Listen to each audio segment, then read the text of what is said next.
അപ്പോൾ പോലീസിന് അത് കണ്ടുപിടിക്കാം. പക്ഷേ അവിടെയായിരുന്നു ട്വിസ്റ്റ്.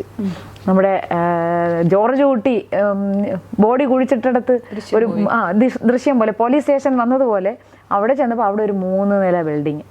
എന്ത് ചെയ്യും? അപ്പോൾ ആ ബിൽഡിങ് വേറെ ആൾക്കാരുടേതാണ്. അപ്പോൾ അവരുടെ പെർമിഷനോട് കൂടി മാത്രമേ ഇനി അത് കുഴിച്ചു നോക്കണ്ടേ, എന്നാലേ കണ്ടുപിടിക്കാൻ പറ്റുള്ളൂ. അങ്ങനെ പിന്നെ അതിന് വേണ്ടിയിട്ട് പോലീസ് കുറേ പണിപ്പെട്ട് അവരോട് കാര്യം പറഞ്ഞ് അവരുടെ പെർമിഷനൊക്കെ വാങ്ങിച്ചിട്ട് ആ ബിൽഡിങ് പൊളിച്ച് കുഴിക്കാൻ തീരുമാനിച്ചു.